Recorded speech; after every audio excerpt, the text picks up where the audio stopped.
tarde a todos. Meu nome é Eloy. Quero agradecer o convite da Endeavor, mais uma vez, e dizer a vocês que tenho uma empresa, hoje sou CEO de uma empresa, mas eu digo que as empresas não existem. São as pessoas que existem. São elas que fazem as empresas. E tenho certeza que o que vou dizer aqui hoje vai justificar isso, de que nada se faz sozinho, nenhuma grande estrela brilha sozinha, com certeza. Então, queria mostrar um pouco para vocês o que eu aprendi como empreendedor e o que faço ainda é empreender todos os dias. E eu encontrei vários caminhos, e um desses caminhos é realmente quando eu sou o 14º filho de uma família de 15 irmãos. Teve alguém de 10 aqui comigo hoje. E a mãe dele estava aqui, maravilhoso também. E aí, minha mãe faleceu, eu tinha 1 ano e 9 meses. Meu pai me deu para minha irmã casada, com 14 anos, casada com 14 anos, me deu para ela e deu todos os filhos. Não ficou nenhum em casa. E aí eu comecei então a minha grande trajetória. Foi muito difícil, mas começou lá no sul. Eu sou gaúcho, mas não sou gay, eu quero deixar bem claro isso para vocês. Porque todo mundo acha que gaúcho é gay, nem todo gaúcho é gay. E não é porque tenho 4 filhos, não.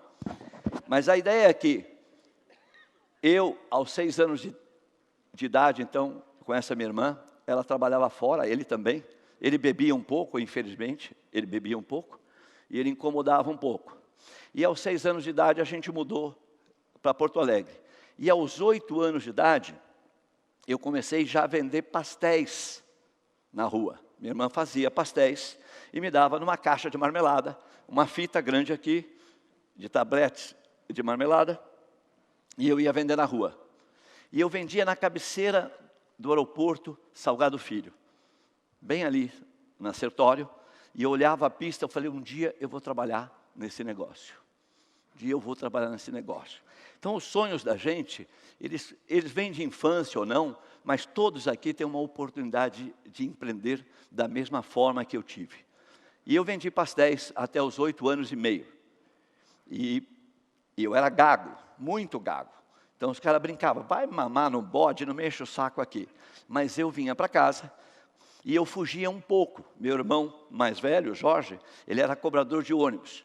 E então, eu não pegava o ônibus para ir para a cidade, eu pegava o bonde.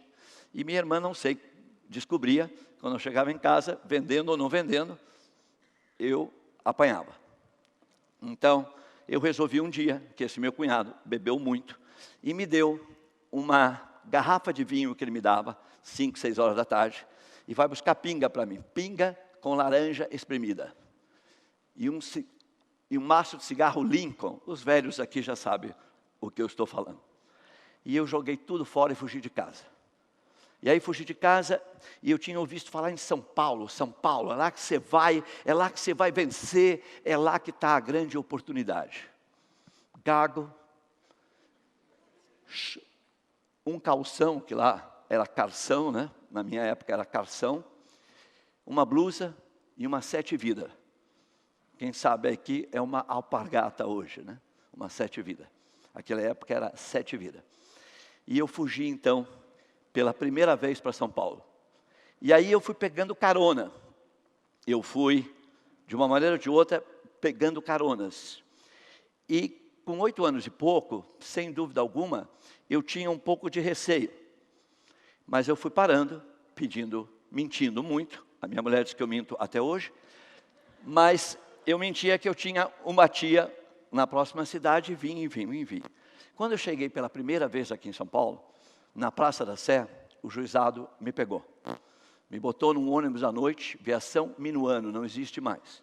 Me botou num ônibus, larga em Porto Alegre. Desci em Porto Alegre, entrei numa revenda Volkswagen, que ainda era importado, e falei, olha, tio, eu sou de São Paulo, vim procurar aqui a minha tia, não encontrei e não tenho dinheiro. Eles fizeram uma vaquinha, no mesmo dia eu voltei para São Paulo. No mesmo dia eu voltei para São Paulo. E sem dúvida alguma, sem dúvida alguma, não fui mais para a Praça da Sé, que eu não sou trouxa. Lavava carro, vendia jornais. Quando vendia, ia para o albergue. Na 23 de maio, eu não sei se vocês sabem, tem 3 viadutos. 2 deles viraram albergue quando inaugurou. Ainda existe lá. E um deles é a funerária, né? O primeiro é a funerária e os outros 2 são albergues. E eu tenho mosquitinhos até o dia de hoje. Porque quando você dorme no albergue, eles pegam o cigarro, o palito de fósforo, e põem aqui e queima, e vai queimando. Aí você leva um susto e acorda. Então é importante essa vida, porque você vai aprendendo. Não queria ser preso de jeito nenhum. E aí, voltei um pouco para a Praça da Sé. E lá encontrei um senhor, seu Manuel. E ele me perguntou, o que você está fazendo aqui? Olha, seu Manuel, eu vou lhe contar a verdade. Claro, né? Eu fugi de casa e eu não quero voltar, porque eu apanho lá e não quero voltar. Ele falou, bom, eu sou aposentado, vou te levar para minha casa, eu tenho 3 filhos, 3 netas, 3 filhas e 3 netas que voltaram para casa. Então, você vai me dar uma ajuda. Eu falei, não tem problema. Então, lavei panela, engraxei, lavei pátio, fiz tudo que vocês podem imaginar, até os 11 anos e meio com ele. Aos 12 anos de idade, eu comecei a trabalhar numa loja de malas na estação rodoviária. E eu vinha do Tucuruvi até o centro, às vezes a pé. E trabalhei lá por um bom tempo. E conheci duas pessoas. Um gaúcho, com 16 anos, que queria viver de mulher. E o sonho dele era casar com uma mulher rica. Vamos para o Rio que a gente vai ganhar dinheiro. E o outro, um Catarina, falou, não, eu só quero trabalhar no Rio. E eu falei, eu também quero trabalhar no Rio. Fui lá nessa família, agradeci a eles e falei, olha, eu gostaria mesmo de ir embora. E aí foi uma das partes mais importantes da minha vida, não tinha documentação. Fiquei no viaduto do Chá quase 6 meses para conseguir uma cópia do meu registro, tirar a carteira de trabalho, aquela época podia, não era crime como é hoje. Hoje, crime é roubar, matar e votar aos 16 anos. Mas é crime trabalhar. Não entendo esse país. Sinceramente, não entendo esse país. Como é que alguém possa roubar, matar e votar no presidente, mas não pode trabalhar? Não é crime alguém trabalhar. Sinceramente, não é. E aí fui para o Rio de Janeiro. Cheguei no Rio de Janeiro, 5 horas da manhã, nunca tinha visto praia na minha vida. Dormi 8 horas na praia, fiquei 14 dias num pronto-socorro. Do Botafogo, ao Lago do Canecão, tomando banho de vaselina, hein? Cuidado aí com a gauchada. Voltei para o hotel à noite, Flamengo, um hotelzinho de 2 andares, na frente cheio de hotelzinhos, que eram pousadas todas de portugueses. Falou, nós temos que fugir à noite porque não temos dinheiro para pagar. Ninguém conseguiu emprego, vamos fugir. Fugimos à noite pelo telhado, caímos numa obra e saímos. E aí eu fui para Copacabana. E lá, sem dúvida alguma, na cidade maravilhosa, eu fui lavar carro e guardar carro em frente ao Copacabana Palace, com 12 anos e meio de idade. E aí conheci um guia turístico, Paulo Geraldo Silveira Tavares, que foi meu padrinho de casamento e infelizmente faleceu. Ele me deu um pouco de oportunidade. Ele falou, Eloy, você está aqui, você quer ir para um emprego fixo? Eu falei, claro que vou. Aí ele me levou para a vovó Estela. Tem uma passagem que eu não contei, mas eu não tinha os 2 dentes da frente. Eu trabalhei numa padaria entre Mafra e Rio Negro, tem um rio, tem uma ponte e uma padaria. Eu trabalhei lá por uns 6 dias para conseguir dinheiro para vir para São Paulo, ou carona, o que for, e eu chamei o padeiro de corno. E ele me deu um soco, correu atrás de mim e me quebrou os 2 dentes da frente. Então eu cheguei no Rio de Janeiro, eu não tinha os dentes. Eu trabalhei em São Paulo sem os dentes da frente. E aí ele me apresentou então para uma pessoa maravilhosa, que é a vovó Estela. Na vovó Estela, eu tive a oportunidade então de sair das ruas. Porque tinha dia que eu dormia no Copacabana Palace, mas tinha dia que eu dormia na rua. Quando eu conseguia dinheiro, tudo bem.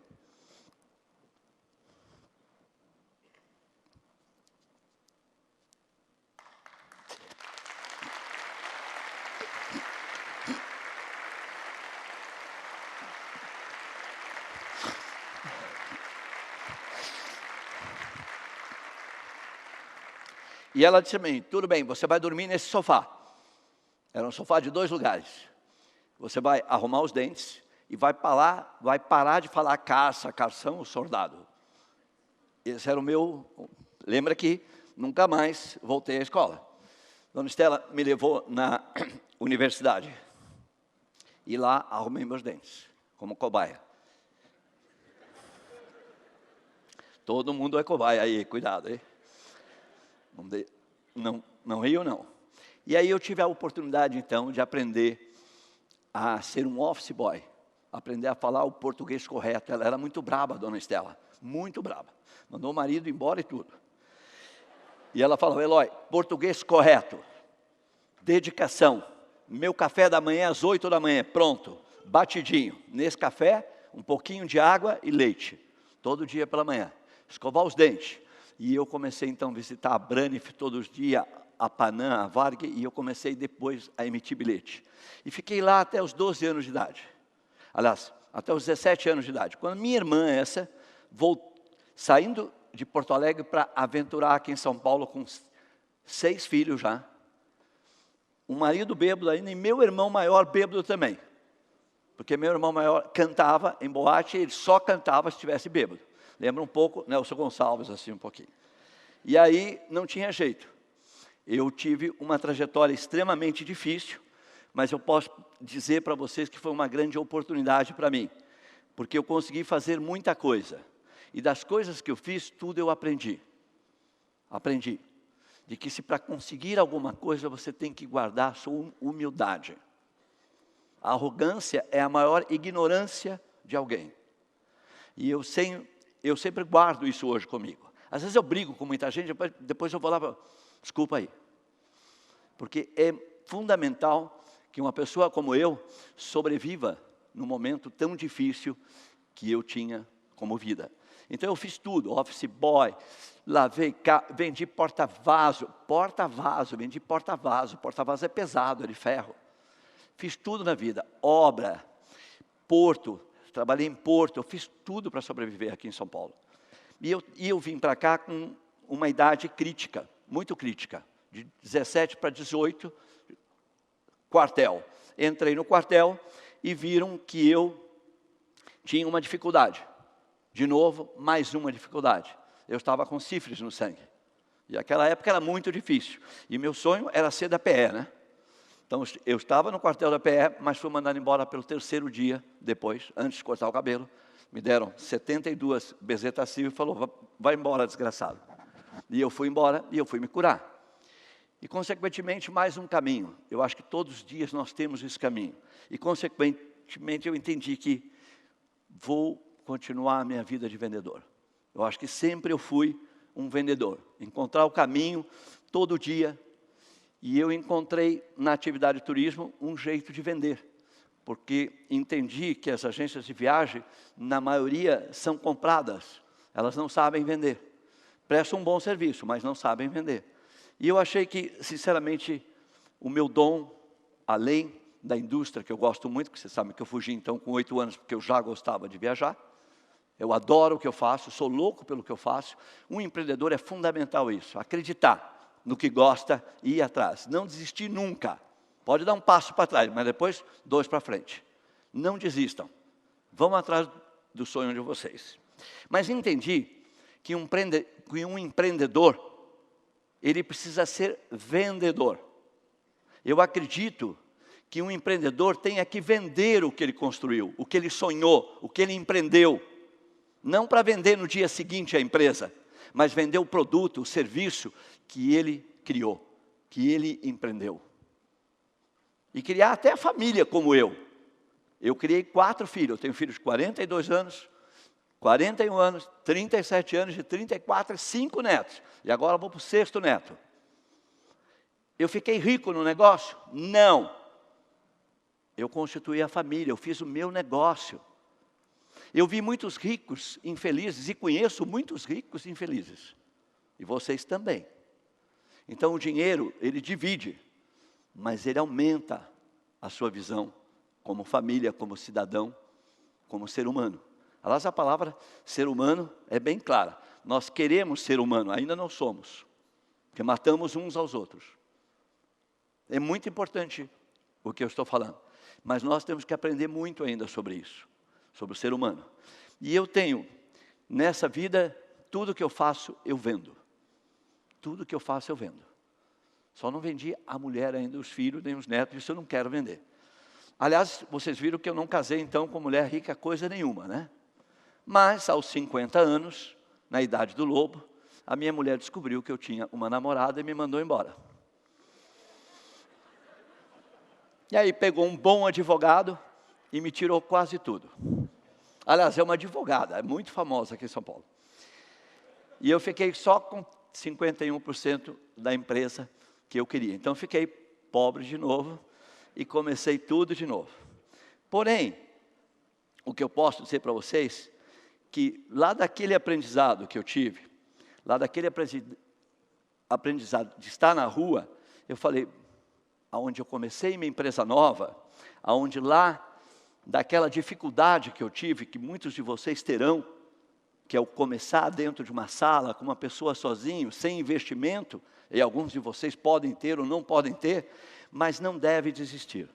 Não devem desistir em hipótese alguma. Da Edo eu formei a Flytour, logo em seguida, e hoje eu tenho uma empresa muito boa, tenho colaboradores ótimos que começaram comigo há 38 anos atrás, há 40 anos atrás, nós vamos fazer 40 anos agora, 5 de novembro, estão no conselho hoje, também, já tenho um conselho executivo desde que eu me separei, lembra? Exigência, e hoje nós temos um conselho não deliberativo ainda, mas muito bem trabalhado, consultivo, com 3 pessoas de dentro da Flytour, colaboradores e 3 externos, prestando conta dentro do site. Se vocês entrarem no site hoje, está lá, 5 anos do nosso fechamento, auditado pela Ernst Young. Muito transparente. Ladrão que rouba ladrão, só lá em Brasília tem perdão. Não pode.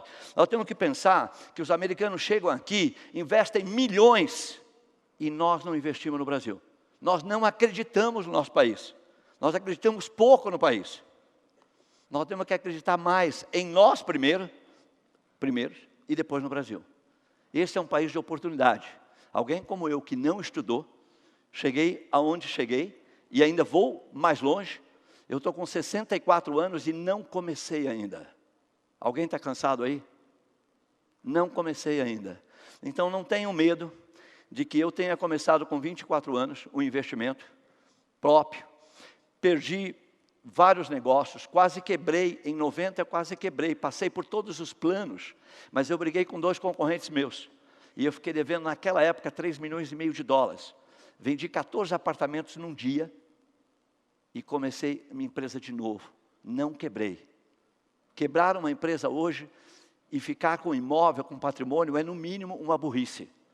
Comece de novo, porque eu tripliquei o patrimônio depois que eu vendi. Então, acreditar, de novo, acreditar em vocês mesmos, sem ter medo de ser feliz. Porque eu acho que isso que eu faço hoje, uma empresa que está no Brasil há 40 anos, nosso faturamento para esse ano é de 4 bilhões e 700 milhões de reais.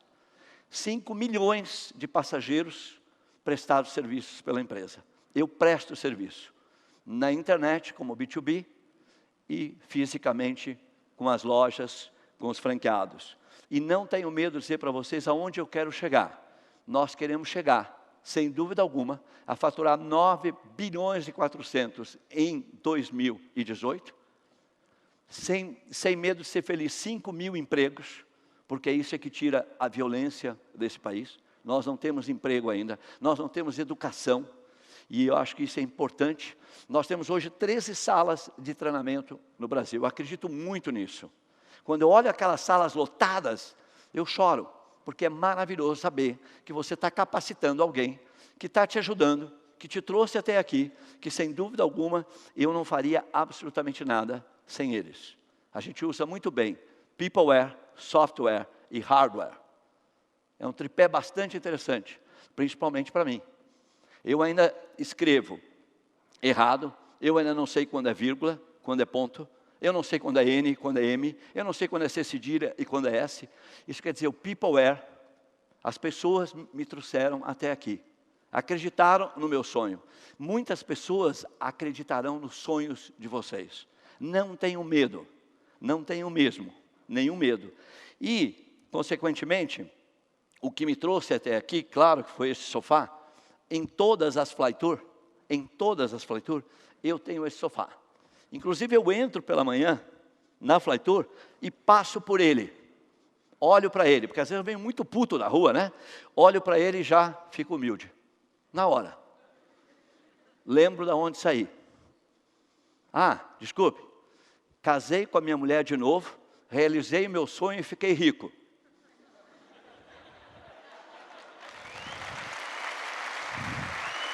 Fiquei rico. Foi difícil voltar com a minha mulher, foi muito difícil. Meus 4 filhos, levei para o Rio de Janeiro e falou, ó, velho, não vai que ela já está até com o namorado. Falei, deixa comigo. Deixa comigo que ó, consegui casar, comunhão de bens, tudo passadinho, uma maravilha. E se ela tivesse aqui, ela dizia, olha, ele esqueceu algo. Ele é mentiroso ainda. Porque, na verdade, eu voltei para tirar o resto do desgraçado. Então, é importante isso. Eu acho que cada um de nós é um provedor de dignidade. É importante isso. Se vocês empreenderem e não pensarem nisso, vocês vão perder o negócio de vocês. Vocês não terão humildade suficiente para continuar. O jogo é duro.